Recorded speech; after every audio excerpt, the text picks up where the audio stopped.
Salut, c'est Olen et vous écoutez l'émission Capsule. Vous le savez, les capsules d'Olen fait parler l'histoire et la philosophie pour éclairer l'actualité.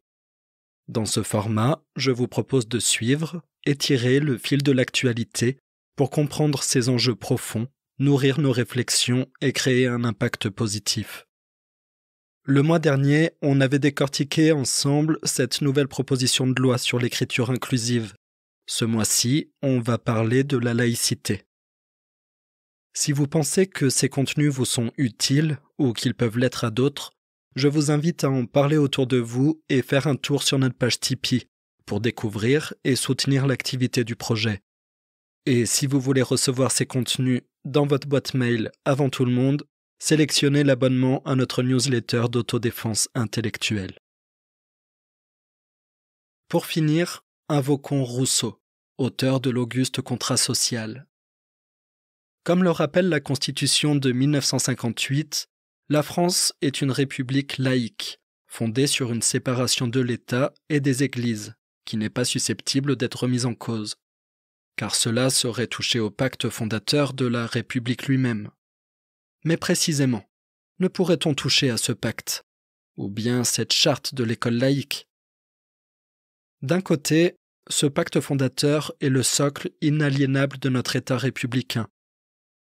Toute personne acceptant d'être citoyen ou citoyenne de cet État, avec toutes les protections dues aux citoyens ou aux citoyennes, et les droits qui lui sont octroyés, accepte en même temps d'en être un sujet, avec tous les devoirs que cela comporte. C'est pourquoi celles ou ceux qui s'en prennent à l'existence même de cet État et entreprennent de massacrer des citoyens au seul motif qu'ils sont citoyens de cet État, et qui s'opposent ainsi en opposition au pacte social fondateur, ne sont plus, comme l'écrit Rousseau, que des étrangers parmi les citoyens, en s'étant, en quelque sorte, autodéchus de la nationalité honnie.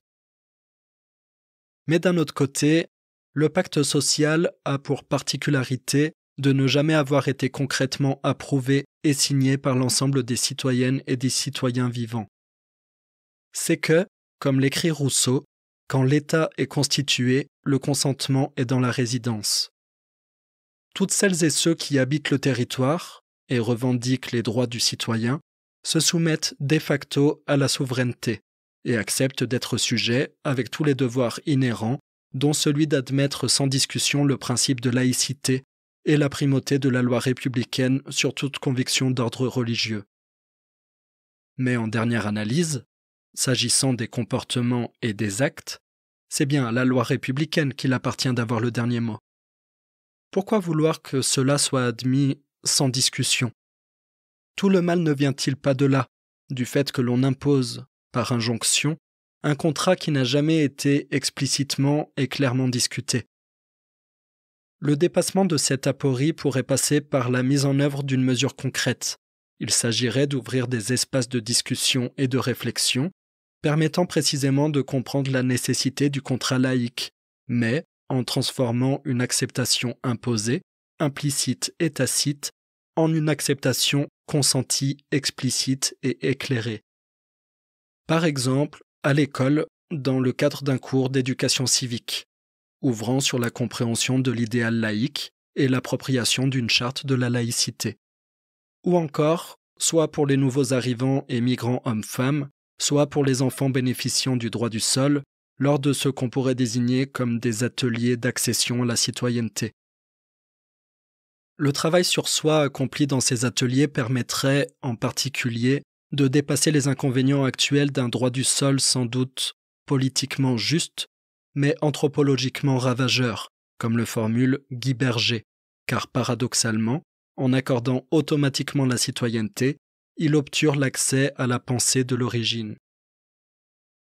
Notre analyse nous conduit alors, in fine, à affirmer avec ce même Guy Berger la nécessité éducative d'aider tous les enfants, en particulier ceux qui sont issus des mondes colonisés, à penser, et donc à construire, leur rapport à l'origine, à l'intérieur de la citoyenneté française.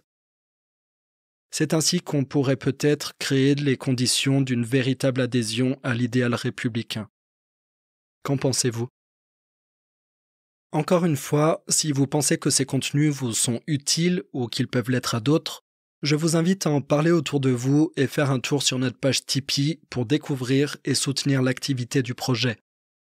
Et si vous voulez recevoir ces contenus dans votre boîte mail avant tout le monde, sélectionnez l'abonnement à notre newsletter d'autodéfense intellectuelle. À bientôt!